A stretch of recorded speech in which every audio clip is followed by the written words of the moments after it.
안녕하세요, 디팔트입니다. A매치 주간 마지막 경기 리뷰, 맨체스터 유나이티드와 사우스햄튼의 프리미어리그 4라운드 리뷰입니다. 재밌게 봐주세요.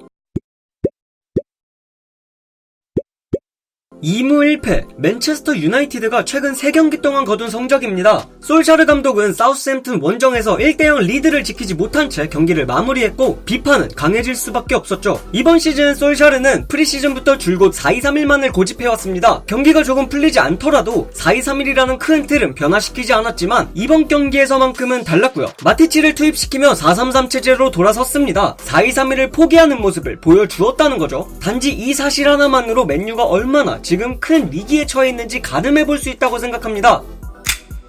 사우스햄튼은 하센 위틀 감독 지휘하에 높은 강도의 압박을 구사합니다. 라이프치히에서도 그랬고 사우스햄튼에서도 점차 자신의 색깔을 녹여내고자 했죠. 실제로 영입 선수들 역시 에너지 레벨에서 높은 수준에 이르는 선수들을 우선적으로 선발했고요. 사우스햄튼이 노리고자 하는 것은 단순합니다. 상대에게 강한 압박을 취하고 특정 공간에서 수적 우위 상태를 이루며 볼을 탈취한 이후 가장 짧은 경로로 상대에게 역습 공격을 가하는 것. 하센 위틀 감독은 항상 이것을 강조했습니다. 그리고 이번 경기에서도 이 철학은 변하지 않았죠. 2명의 스트라이커가 상대 센터백진을 막아 세우고 양측면 미드필더가 풀백을 마크했습니다. 오리올 로메우가 포백 앞에 위치한 상황에서 호이비에르가 맨체스터 유나이티드의 중앙 미드필더들을 잡아두었고요. 이건 매우 강한 압박 형태로 드러났죠. 앞서 언급한 사우스햄튼의 측면 미드필더들은 포백을 마크했지만 실질적으로는 매우 좁게 위치하여 맨체스터 유나이티드의 중앙 미드필더들에게도 압박을 가했습니다.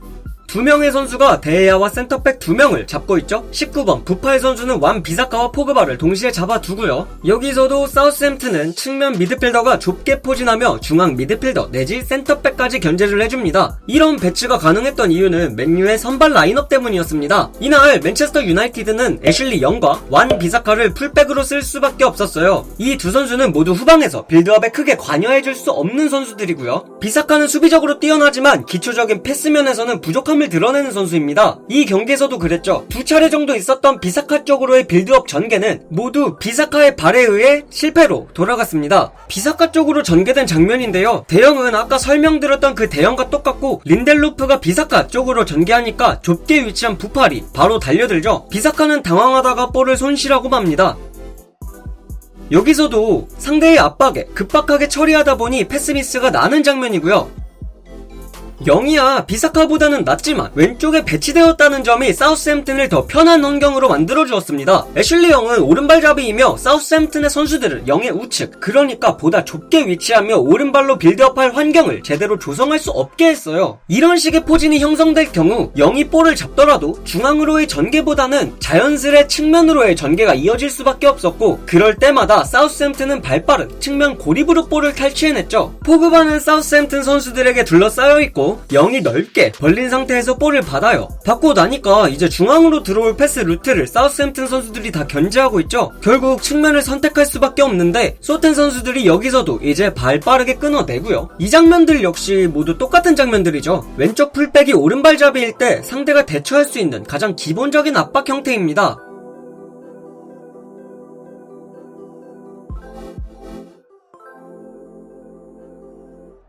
맨체스터 유나이티드가 중앙으로 공격을 전개할 경우 사우스햄튼의 측면 선수들은 순식간에 간격을 좁히며 포그바를 압박했습니다. 맨유로서는 데에야의 골킥이 이 경기에서 사우스햄튼의 압박을 벗겨내는데 가장 효율적인 방법이 되었을 정도로 그들의 압박은 성공적이었고요. 실제로 데에야의 롱패스 개수가 팀 내 1위였습니다.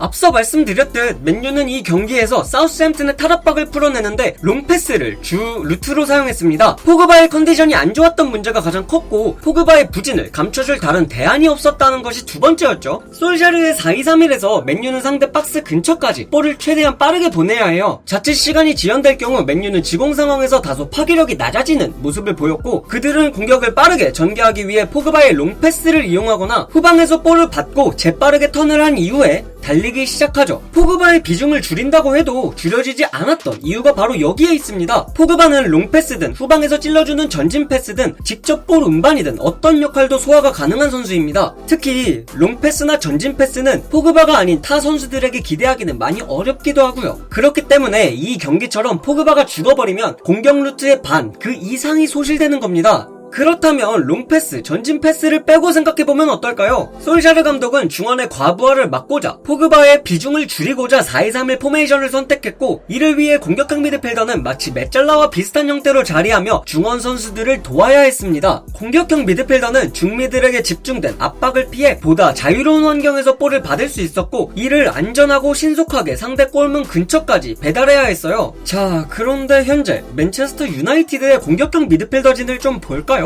먼저 후안 마타. 이 경기에서 후안 마타는 볼을 잡아도 그 볼을 운반할 수 없는 기동력을 드러냈고, 활동량 역시 부족했습니다. 좌측 측면에 고립되는 현상도 너무 짙었어요. 그 다음 제시 링가드. 링가드는 앞서 말한 후안 마타의 단점들을 장점으로 승화시킬 수 있는 그런 자원이기는 해요. 활동량이든 기동력이든 일단 좋기는 하거든요. 근데 이후 선택지면에서 꽝입니다. 꽝. 전술적인 쓰임새는 있는데 퀄리티가 따라주지 않는 거죠. 그래서 결국 이 선수들이 못하는 것들을 맨유는 좌우측 윙어들을 이용해 행하고자 했습니다. 제임스든 펠레이라든요. 근데 이게 될 리가 있나요? 마타랑 링가드 모두 측면에서 퀄리티를 보장해줄 수 없고 그냥 측면 자원들 낭비한 거나 다름없어요. 결국 솔샤르는 4-2-3-1을 포기하면서까지 마티치를 투입하고 4-3-3으로 돌아섰죠. 이후의 운영 방식은 지난 시즌이랑 똑같았고요. 다시 처음으로 돌아간 겁니다, 이거.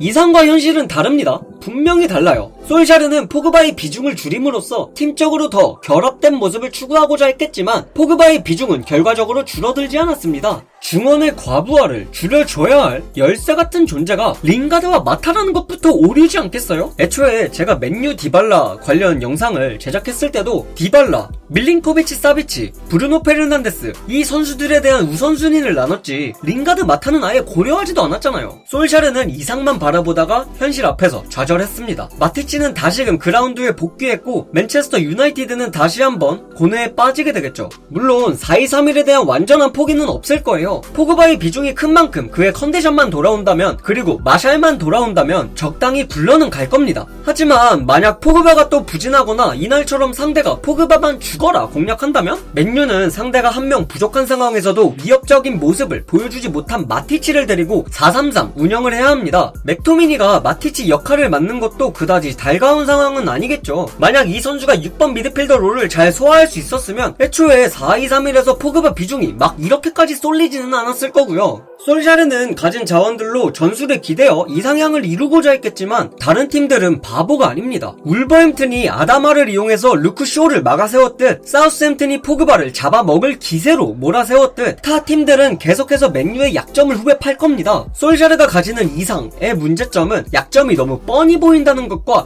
현 상황에서 그 뻔한 약점을 공략했을 때 다른 길로 선회하기 너무 어렵다는 것이겠죠. 솔샤르는 아니랬습니다. 자신의 전술이 무조건 먹혀들 것이라는 생각으로 시즌에 임했든지 아니면 맨유 스쿼드의 선수들을 과신했다든지 말이죠. 보드진이 선수를 사주지 않았다 라는 핑계도 제임스 말고 1, 2, 3선 영입이 하나도 없었으니 이건 변명에 불과합니다. 기회는 얼마든지 있었잖아요. 후에 FA 선수들도 있었고요. 그나마 긍정적인 점은 그래도 영입 선수들의 활약이 그래도 준수하다는 것 정도는 있겠죠. 근데 이것만으로는 부족합니다. 이제 맨체스터 유나이티드에게 있어 겨울 이적 시장 추가 영입은 선택이 아니라 필수가 되었다고 할 수 있겠네요. 오늘 제가 준비한 영상은 여기까지입니다. 재밌게 보셨다면 구독과 좋아요, 알림 설정까지 부탁드립니다.